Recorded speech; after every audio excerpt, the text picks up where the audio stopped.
Arrête de geindre, espèce de lâche inutile. Ma sœur a ricané après m'avoir poussé à travers la porte-fenêtre en verre, le jour de Thanksgiving. Mes parents se sont précipités pour la réconforter, en disant « Tu l'as bien vu trébucher. N'est-ce pas, Mélissa ?» Je pouvais à peine bouger sous les débris de verre. Mais ils ne savaient pas que la sonnette caméra du voisin avait filmé la poussée. C'est alors qu'un shérif adjoint est entré, son téléphone à la main. Le verre a cédé derrière moi avant même que je comprenne ce qui se passait. Mon dos a heurté la porte-fenêtre, la porte a heurté le cadre, et le cadre a lâché. En moins d'une seconde, je l'avais traversé, et la seconde suivante, j'étais sur le béton. Et encore une seconde plus tard, le froid est arrivé. L'air de novembre sur mes bras, sur les coupures que je ne sentais pas encore. Sur ma nuque où mon col s'était relevé pendant la chute. Puis le son est parvenu.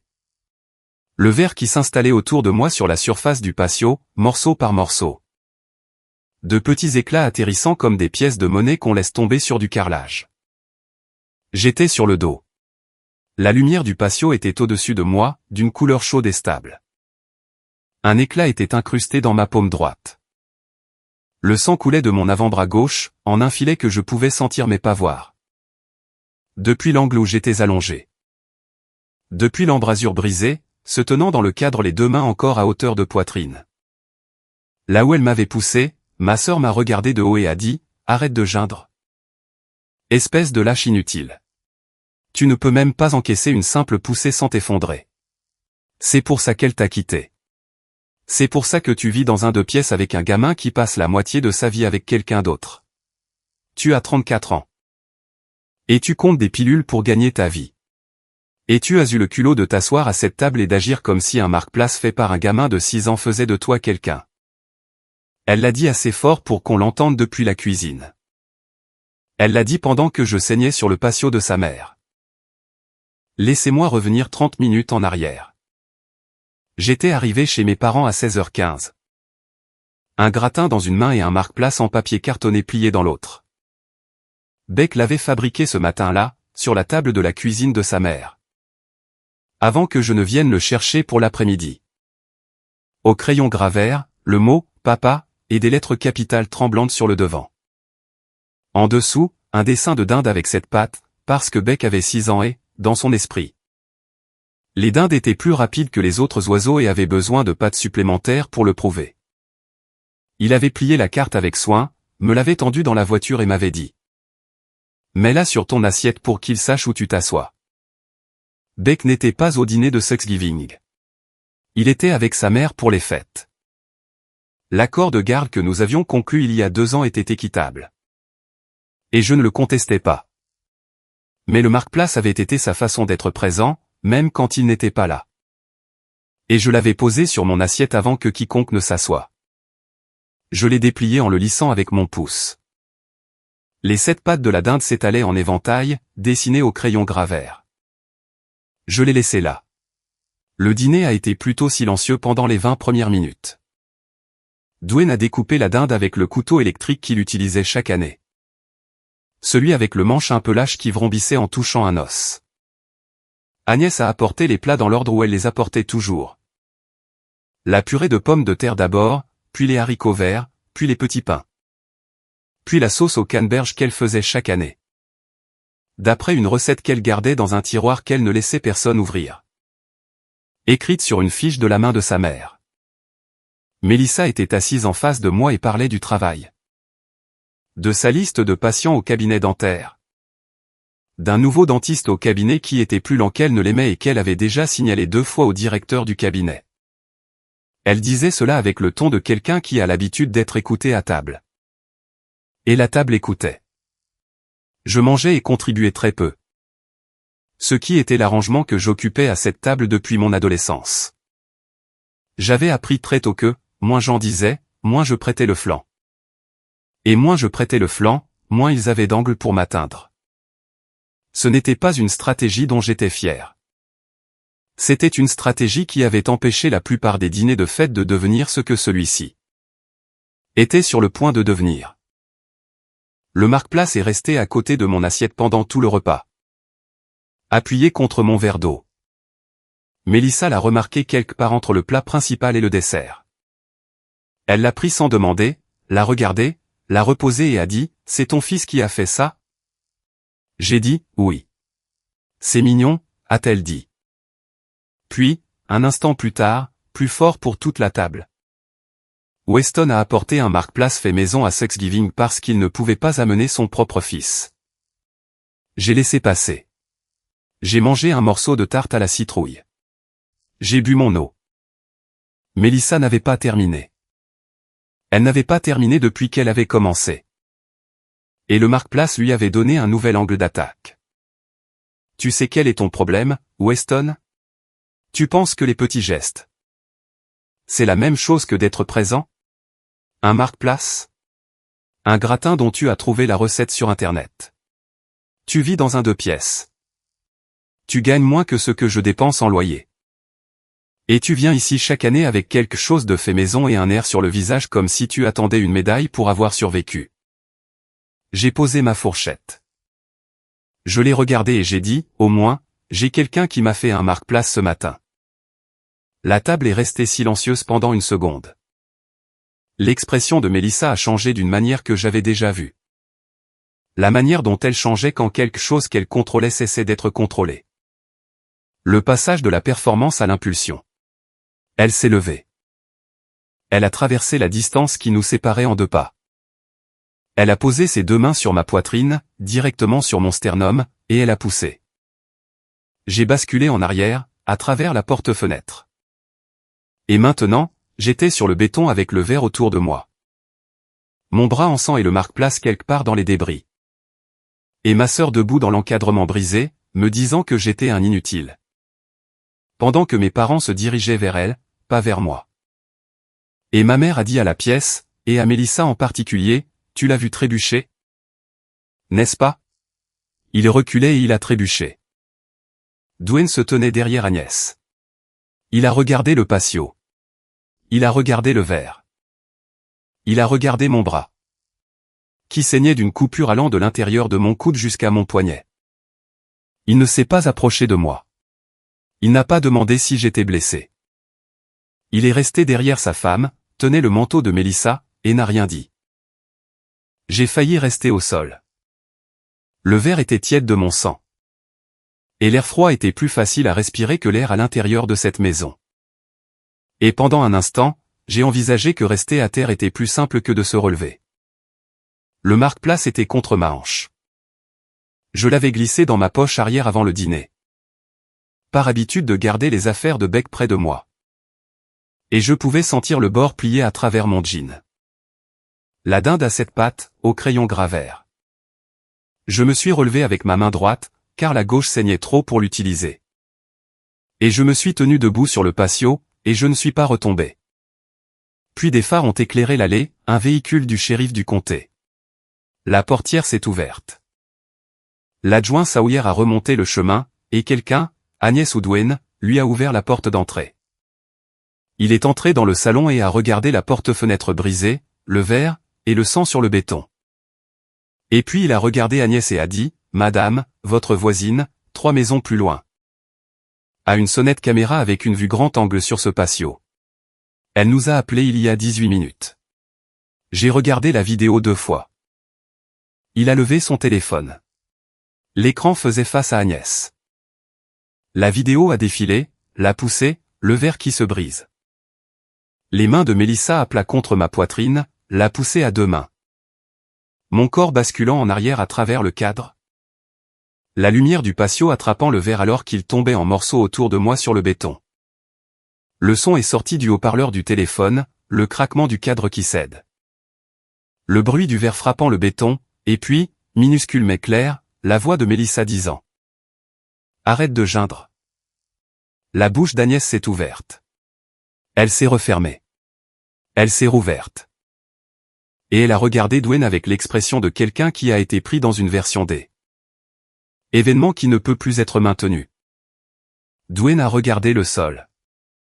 Sa mâchoire s'est contractée une fois, puis s'est relâchée. Et il n'a pas relevé les yeux pendant le reste de la visite de l'adjoint. Mélissa était sur le canapé. Son manteau drapé sur ses genoux et ses mains dans les poches du manteau. Ses doigts bougeaient à l'intérieur des poches d'une manière qui suggérait qu'elle les serrait. Les desserrait. Et son visage était passé de contrôler à quelque chose pour lequel je n'avais pas de mots. Quelque chose entre la peur et la reconnaissance que la peur était maintenant le sentiment approprié. L'adjoint Saouyer a dit à tout le monde de rester où ils étaient. Il a appelé une ambulance. Il a traversé le salon jusqu'à l'endroit où je me tenais, dans l'encadrement de porte brisée. Avec du verre des deux côtés et du sang sur mes avant-bras. Imprégnant la manche de la chemise que j'avais mise ce matin-là. Car c'était la seule chemise à col que je possédais qui m'allait encore. Il m'a demandé de bouger les doigts de mes deux mains. Je l'ai fait. Il m'a demandé d'évaluer ma douleur sur une échelle. J'ai dit 6. Il a écrit le numéro de l'incident sur une carte. Me l'a tendu avec un stylo qu'il a sorti de sa poche avant, et a dit : La vidéo a été enregistrée. C'est documenté. Vous aurez besoin de ce numéro pour tout suivi avec le bureau du procureur du comté. L'ambulance est arrivée 11 minutes plus tard. Les ambulanciers ont nettoyé les coupures, stabilisé mon bras avec un bandage temporaire. Et m'ont chargé à l'arrière. Dans l'ambulance, pendant que l'un d'eux installait une perfusion dont je n'avais pas besoin. L'autre m'a demandé ce qui s'était passé. Je lui ai raconté. Il a regardé mon bras, le verre encore incrusté dans ma paume, puis le marque-place. Que j'avais sorti de ma poche arrière et que je tenais dans ma main droite contre le rail du brancard. Car ma gauche était sous la gaze. Et je ne voulais pas le poser sur une surface que je ne pouvais pas voir. Le sang sur le coin avait légèrement bavé, à force d'être dans ma poche pendant la chute. Il a regardé le crayon gravert. La dinde à 7 pattes et le mot « Papa » écrit par un enfant de 6 ans, et il n'a rien dit. Il est retourné à son travail. Si vous avez déjà été la personne au sol pendant que ceux qui auraient dû vous aider se tenaient au-dessus de vous en choisissant quelqu'un d'autre. Vous connaissez cette histoire. Vous la connaissez de bout en bout. Si vous êtes nouveau, bienvenue à Family Secret Health. Restez. Il y a plus à venir. La salle des urgences était lumineuse, froide, et fonctionnait comme les salles d'urgence fonctionnent. C'est-à-dire qu'elle m'a traité avec efficacité et sans sentiment. Une infirmière a retiré 2 morceaux de verre de ma paume droite avec une pince à épiler pendant que je regardais la lumière fluorescente au-dessus du lit.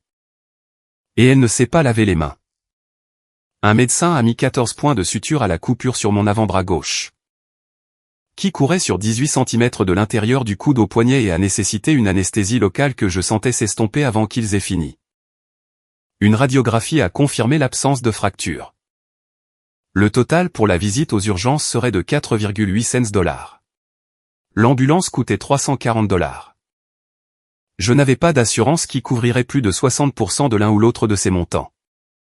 J'étais un préparateur en pharmacie gagnant 36,000 $ par an. Et le calcul de ce qui venait d'arriver à mon corps devenait déjà une autre forme de blessure. Le marque-place est resté dans ma main droite tout le temps. La tache de sang sur le coin avait séché maintenant, une marque brun foncé sur le crayon vert. L'infirmière qui nettoyait ma paume l'a regardé, a regardé l'écriture, et m'a regardé. Sans rien dire. Ce qui était la chose la plus gentille que quelqu'un ait faite pour moi en 8 heures. Quand j'ai été autorisé à sortir, June attendait sur le parking. Elle avait suivi l'ambulance dans sa propre voiture et s'était garée à 3 rangées de l'entrée des urgences. Je suis monté sur le siège passager avec mon bras en écharpe et le marque-place dans la poche de ma veste. Et nous sommes restés assis dans sa voiture sur le parking un moment, sans aller nulle part. J'ai appelé le shérif avant l'ambulance, a-t-elle dit. J'étais dans ma cuisine.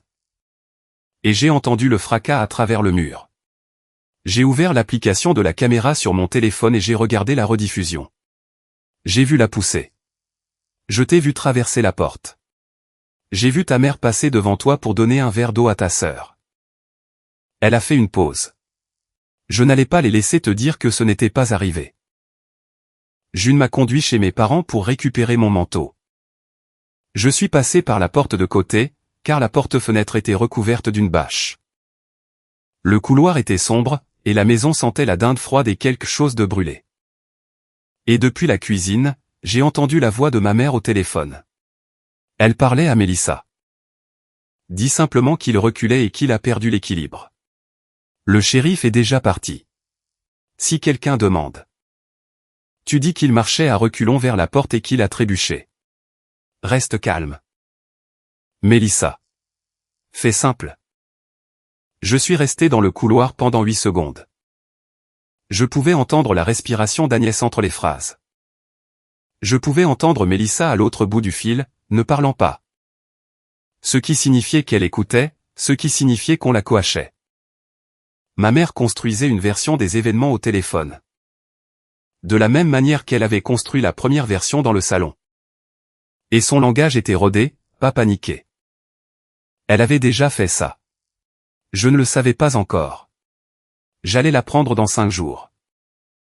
J'ai pris mon manteau sur le crochet près de la porte d'entrée et je suis parti par la sortie latérale. Sans parler à Agnès et sans lui faire savoir ce que j'avais entendu. Je devrais vous dire pourquoi j'allais encore dans cette maison. La réponse est Beck. Beck adorait la table de ses grands-parents. Il adorait la dinde, les petits pains. La sauce au canneberge et la façon dont Agnès le laissait aider à mettre les serviettes. Il adorait les histoires de Dwayne sur la quincaillerie où il travaillait. Et il adorait s'asseoir dans le grand fauteuil au bout de la table quand personne d'autre ne l'utilisait. J'absorbais ce que j'absorbais à cette table pour que Beck puisse avoir un dîner de famille dans une maison avec plus d'une chambre et un jardin avec un arbre. Je sais maintenant que le coût de cette absorption n'était pas réparti équitablement. Je payais en silence, et mon fils payait en ne sachant pas ce que le silence cachait. Si je pouvais revenir en arrière, j'aurais cessé d'y aller après la 3e année. Je n'ai pas arrêté. Le premier jour, j'ai déposé une plainte au poste du comté. L'officier qui a pris la déposition était minutieux et sans hâte. Il m'a demandé de décrire les événements dans l'ordre. Je les ai décrits. Il m'a interrogé sur d'éventuels incidents de violence physique antérieure de la part de Mélissa. J'ai dit que je ne me souvenais pas qu'il y en ait eu dirigé contre moi. Il a noté la vidéo de la sonnette caméra. Que l'adjoint Sawyer avait déjà enregistré comme preuve la veille au soir. Le procureur du comté a examiné l'affaire cet après-midi-là et a porté plainte pour coué. Blessure simple contre Mélissa. Elle serait convoquée par courrier. L'accusation était passible d'une peine pouvant aller jusqu'à 1 an de prison de comté et d'une amende. Bien que le procureur m'ait dit par téléphone que les affaires de ce type, pour une première infraction, aboutissaient généralement à une probation. Des travaux d'intérêt général et un programme de gestion de la colère obligatoire.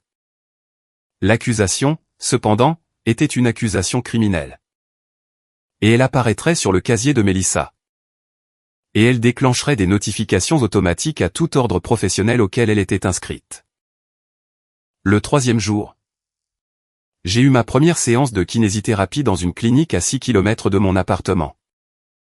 $180 pour 45 minutes. Le thérapeute a travaillé sur l'amplitude de mouvement de mon avant-bras gauche. Et les points de suture tiraient quand je l'étendais au-delà de 90 degrés. Et la traction donnait l'impression que les points de suture essayaient de me rappeler quelque chose. Que j'avais déjà décidé de ne pas oublier. Elle a dit, 6 séances minimum, peut-être 8. Selon la façon dont le tissu cicatriciel se forme le long de la ligne de coupe. Je me suis assis dans ma voiture après coup et j'ai ouvert mon application bancaire, de $100 sur mon compte courant. La facture des urgences n'était pas encore arrivée, mais je connaissais le montant, 4,8 cents. L'ambulance, $340. Les séances de kiné seraient de 6x $180, soit 1,080. Les fournitures. Le suivi et l'ordonnance pour l'anti-inflammatoire que je prenais 2 fois par jour ajoutaient $180 de plus. Le coût médical total d'avoir été poussé à travers une porte vitrée par ma sœur lors du dîner de Thanksgiving était d'environ $400. Mon salaire annuel en tant que préparateur en pharmacie était de $36,000 avant impôt. La poussée me coûterait 23% de mon revenu brut. Je suis resté assis dans la voiture avec ce pourcentage pendant un moment. Puis j'ai conduit pour rencontrer l'avocat. Il s'appelait Ross. Il travaillait dans un bureau au-dessus d'un pressing. Et la cage d'escalier sentait les solvants chimiques. La salle d'attente avait 2 chaises et un magazine datant de 9 mois.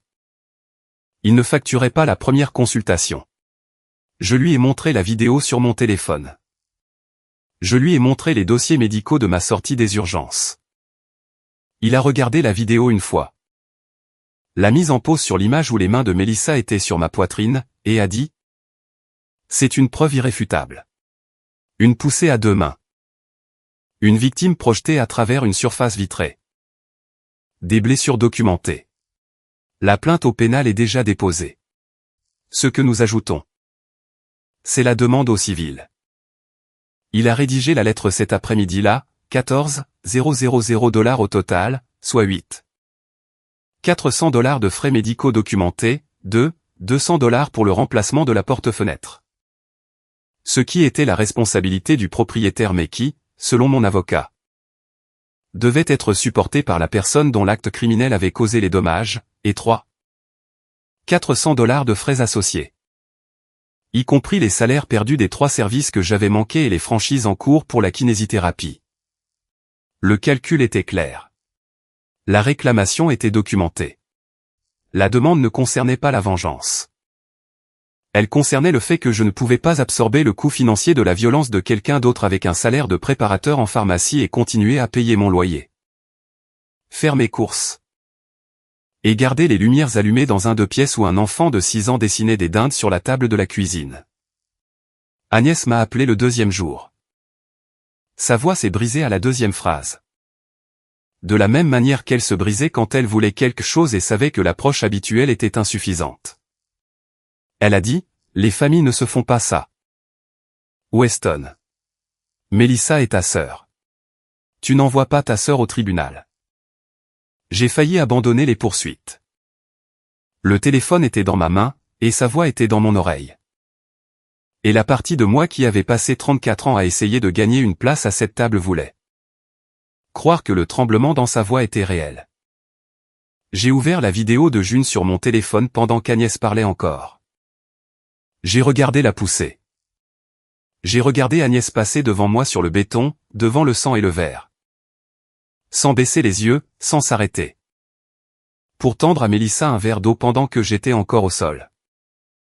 J'ai regardé ça pendant 12 secondes. J'ai laissé Agnès terminer sa phrase. Je n'ai rien dit. L'appel s'est terminé de lui-même. Si vous suivez cette histoire et vous demandez ce qu'il en coûte de porter plainte contre sa propre sœur pendant que votre mère vous dit de ne pas le faire. La réponse est exactement ce que cela devrait coûter, pas $1 de moins. Restez pour la suite. Le 5e jour, Otto est venu à mon appartement. Il avait 82 ans, et il conduisait lui-même sa Buick qu'il possédait depuis 2008. Il s'est garé sur la place visiteur, et il a monté les escaliers sans tenir la rampe. Car il était le genre d'homme qui ne tient pas les rampes tant qu'il ne peut plus marcher du tout. Il s'est assis à ma table de cuisine, je lui ai fait un café. Et il a tenu la tasse à 2 mains et m'a regardé avec l'expression d'une personne qui avait réfléchi à ce qu'elle allait dire pendant 5 jours et avait finalement décidé. « Montre-moi la vidéo », a-t-il dit. Je l'ai ouverte sur mon ordinateur portable et j'ai tourné l'écran vers lui. Il l'a regardée une fois, en entier. La poussée, le verre, la chute, Mélissa dans l'embrasure de la porte, le sang sur le béton. Il l'a regardée une 2e fois sans parler. Puis il a posé son café et a dit. Ta sœur a poussé une fille nommée Heather dans les escaliers quand elle avait 16 ans. C'était au lycée. Entre la 2e et la 3e heure. Dans l'escalier. La fille s'est cassé le bras à 2 endroits. Ta mère m'a appelé le soir même depuis le téléphone de la cuisine et elle a dit que la fille exagérait. Que Mélissa l'avait à peine touchée, que la fille avait l'habitude d'inventer des histoires. Et que l'école allait surréagir à moins que quelqu'un n'intervienne. Elle m'a demandé de l'aide. J'ai fait un chèque de 8 000 $. Ta mère l'a remis personnellement à la famille de la fille. Ils l'ont accepté. La plainte a été retirée. Aucune accusation n'a été portée. Le dossier scolaire a été modifié pour indiquer une altercation mutuelle plutôt qu'une agression. Toute l'affaire a disparu en 3 semaines. Je suis resté assis en face de lui et je l'ai laissé continuer. J'ai fait ce chèque parce que j'ai cru ta mère. Je l'ai cru parce qu'elle était ma belle-fille. Parce qu'elle parlait avec conviction. Et parce que l'alternative était de croire que ma petite-fille avait une capacité de violence que personne n'avait abordée. J'ai choisi la croyance la plus facile. Je m'y suis accroché pendant 14 ans. Puis j'ai regardé la vidéo que tu m'as envoyée. Et j'ai entendu Agnès dire « il a trébuché » avec la même voix que j'ai entendu dire « la fille exagérait » en 2009. La même structure de phrase. Le même calme. La même attente que la personne qui écoute accepte la version qu'elle offrait sans la vérifier par rapport à la réalité. La seule chose qui a changé entre cette époque et aujourd'hui, c'est la victime. Il a posé les deux paumes à plat sur la table. Ses mains étaient stables. Pas de tremblement, pas d'hésitation. Posé comme il les posait toujours avant de dire quelque chose auquel il avait longuement réfléchi et qu'il avait finalement décidé de dire à voix haute. Il n'était pas fatigué. Il n'était pas incertain. Il ressemblait à un homme qui avait porté quelque chose pendant 14 ans et qui avait décidé. Dans la cuisine de son petit-fils, à 82 ans. Que le portage était terminé et que le moment de déposer le fardeau était venu. « Veux-tu que j'appelle ta mère ?» a-t-il dit. J'ai répondu « oui ». J'ai failli dire non. J'ai failli dire à Otto qu'il en avait assez fait et que l'appel téléphonique devait venir de moi seul.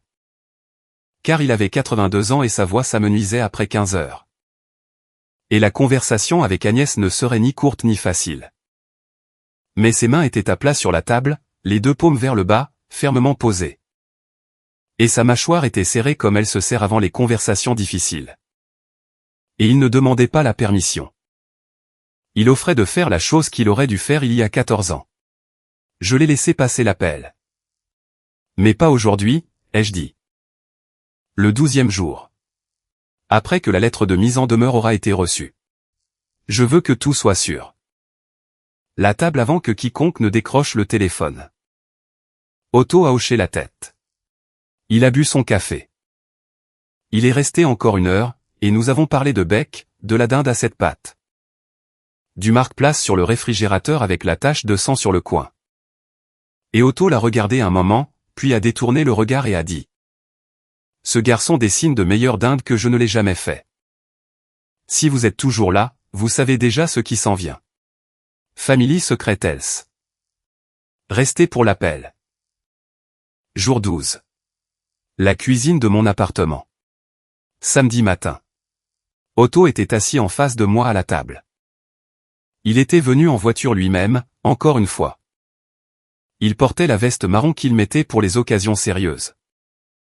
Celle avec les boutons en laiton qu'il polissait une fois par an et le patch sur le coude gauche qu'il n'avait jamais réparé parce qu'il disait que ça donnait du caractère à la veste. J'ai posé mon téléphone sur la table entre nous. Haut-parleur activé. Otto a composé le numéro d'Agnès de mémoire. Qu'il n'avait pas eu besoin de chercher car il l'appelait depuis 31 ans. Agnès a décroché à la 3e sonnerie. Papa. Agnès. Sa voix était égale. J'ai vu mon petit-fils saigner sur ton patio à travers l'écran d'un téléphone. Je t'ai vu passer devant lui sans t'arrêter. Je t'ai vu dire à un shérif adjoint qu'il avait trébuché à travers une porte vitrée. Et je sais à quoi ça ressemble. Parce que je t'ai entendu dire le même genre de choses il y a 14 ans. Quand tu m'as appelé à propos de Heather. Je t'ai fait un chèque de 8,000 $ pour faire disparaître ça. Je t'ai cru. Je ne te crois plus. Je ne ferai pas un autre chèque. Et je dis à Weston tout ce que j'aurais dû lui dire il y a 14 ans. La ligne est restée silencieuse pendant 3 secondes. Puis Agnès, papa, c'était différent. Mélissa avait 16 ans. C'était une enfant. Elle avait 16 ans quand elle a poussé Heather. Elle en a 30 maintenant. Elle a poussé son frère à travers une porte vitrée et l'a traité de lâche pendant qu'il saignait sur le béton. La seule chose qui a changé en 14 ans. C'est qu'elle est plus forte, le verre est plus épais. Et les mensonges que tu as utilisés pour la couvrir sont les mêmes mensonges qu'en 2009. Je ne ferai pas un autre chèque. Et je ne croirai pas une autre histoire. Ne m'appelle pas pour Noël. Je serai à l'appartement de Weston. La ligne est restée silencieuse pendant 2 secondes. Agnès a dit, papa, s'il te plaît. Et sa voix avait la qualité de quelqu'un qui est à court de phrases construites et qui agit par instinct. Et l'instinct était de faire appel à un homme qui avait toujours été persuadable. Sauf que cette fois, l'homme était assis en face de moi et avait déjà pris sa décision.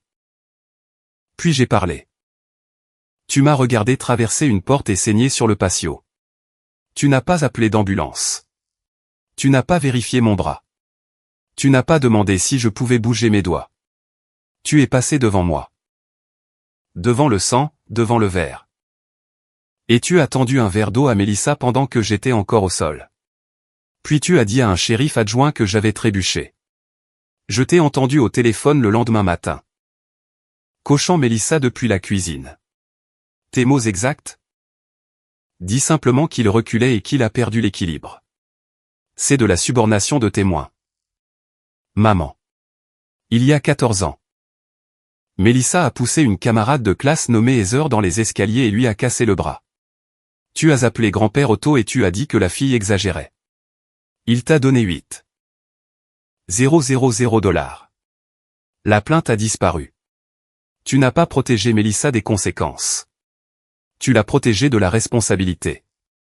Et cette protection l'a transformée en quelqu'un qui pousse son propre frère à travers une vitre et reste dans l'embrasure de la porte en le traitant de lâche pendant qu'il saigne. La plainte pour agression est déposée. La demande civile est de 14,000 $. L'ordre professionnel a été notifié par une procédure automatique. En raison du dépôt de la plainte au pénal. La vidéo est sauvegardée à 3 endroits. Le système de caméra de June, mon téléphone. Et les archives de preuves du shérif. Tu ne peux pas froisser une vidéo comme tu as froissé un chèque. Maman. La respiration d'Agnès était audible à travers le haut-parleur, saccadé. Comme la respiration devient quand quelqu'un cherche une surface à laquelle s'accrocher dans une conversation où toutes les surfaces ont été retirées. Je n'avais pas fini. Tu m'as traité de lâche inutile, ai-je dit, m'adressant maintenant à Mélissa. Si elle écoutait au téléphone, à la pièce. Et à 14 ans de silence répété qui prenait fin à cette table. Le lâche a porté plainte le lendemain de Thanksgiving. Le lâche a engagé un avocat. Le lâche a déposé une lettre de mise en demeure de 14,000 $ qui se trouve dans la boîte aux lettres de Mélissa en ce moment même. L'homme qui compte des pilules pour gagner sa vie a compté 14 points de suture. 6 séances de kinésithérapie, 400 $ de frais médicaux. Et une sonnette caméra qui a tout filmé ce que votre famille a essayé de réécrire. C'est toi qui as poussé.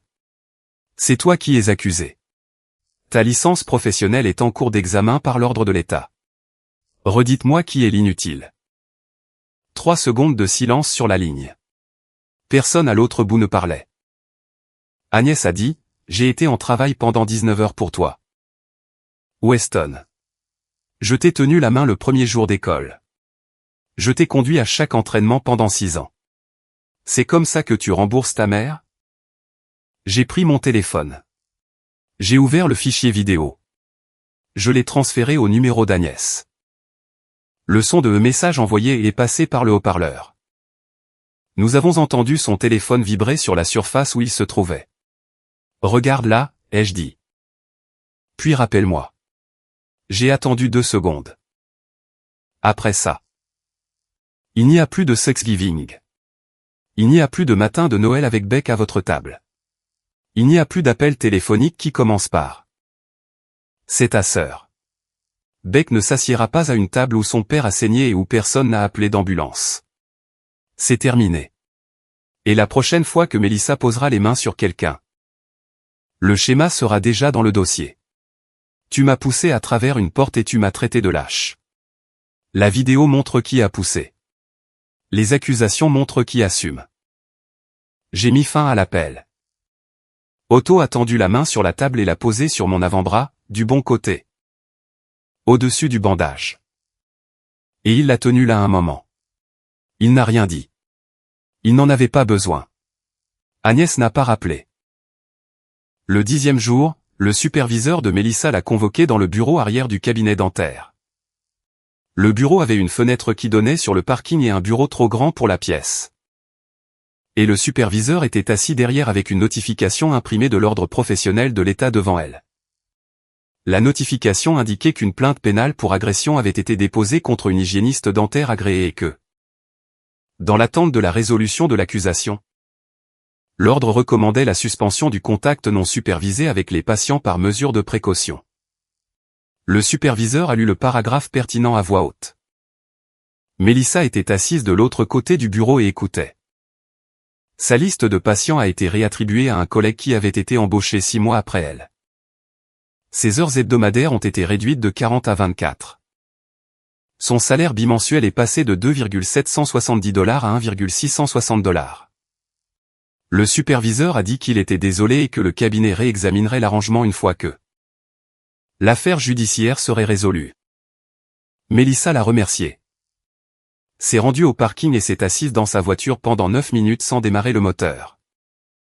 Ses mains étaient sur le volant, à 10h et 2h, et elles n'ont pas bougé.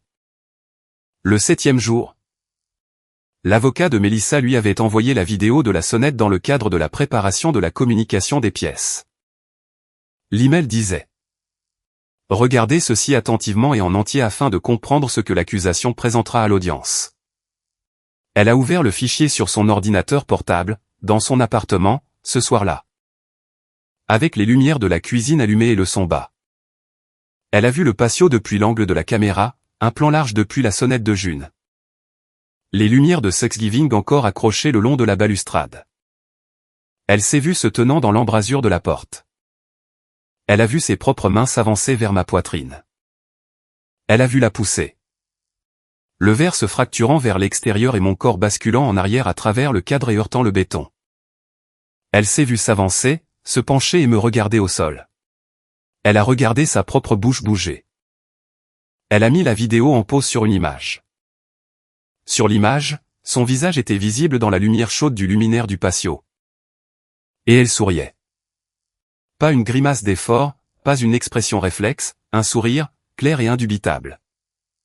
Capturé en plein mouvement par une caméra qui ne savait pas ce qu'elle enregistrait.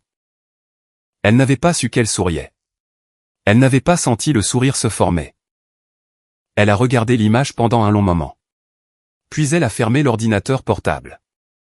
Puis elle l'a rouvert et a regardé à nouveau la vidéo depuis le début. S'est arrêtée sur la même image, et le sourire était toujours là, la même expression. Inchangée par le fait d'être regardée à nouveau. Elle a fermé l'ordinateur portable, s'est assise dans la cuisine sombre. Et ne l'a pas rouvert ce soir-là. La lettre de mise en demeure civile était arrivée à l'appartement de Mélissa par courrier recommandé. Le même jour. 14,000 $. Elle l'a posée sur le comptoir de la cuisine à côté de la facture d'honoraires de son avocat. Qui était de 200 $. Son compte courant contenait moins de 3,000 $. Elle n'a pas appelé le bureau de mon avocat.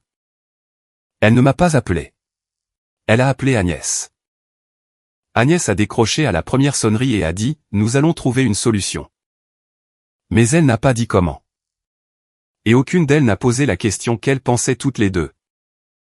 À savoir si Otto ferait un autre chèque. Il ne le ferait pas. Il passait Noël à mon appartement. Dwayne ne m'avait pas appelé une seule fois depuis Thanksgiving. Ni quand la plainte a été déposée, ni quand Otto est venu, ni pendant l'appel téléphonique. Son silence avait été l'atmosphère dans laquelle j'avais grandi en respirant dans cette maison. Et son silence maintenant était le même silence, transféré à un téléphone qu'il ne décrochait pas. Et j'avais cessé de m'attendre à ce que cela change. C'est un samedi matin, jour 21, mi-décembre. La lumière entre par la fenêtre de ma cuisine sous l'angle bas de décembre qui fait briller le comptoir d'une lueur chaude et laisse le mur du fond dans l'ombre. Beck est à la table de la cuisine avec une feuille de papier cartonné et sa boîte de 8 crayons de couleur. Dessinant une nouvelle dinde. Celle-ci a 8 pattes. Il m'a dit sérieusement que les dindes ont maintenant besoin de 8 pattes parce qu'elles sont encore plus rapides qu'il ne le pensait à l'origine et parce que les pattes supplémentaires les aident à prendre les virages. Je lui ai dit que ça semblait tout à fait exact. Il a dit, je sais, et il est retourné à son dessin. Sur le réfrigérateur. Maintenu par un aimant en forme de bus scolaire que Beck a ramené de sa première semaine de maternelle.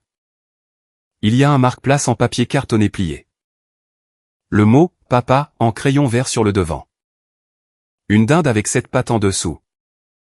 Chaque patte dessinée sous un angle légèrement différent parce que Beck se concentrait pour s'assurer que chaque patte était sa propre patte et non une copie de la précédente.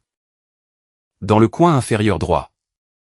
Là où le papier était dans ma poche arrière quand j'ai traversé la vitre et où le sang a imprégné avant de sécher. Il y a une tache de la couleur de la rouille foncée.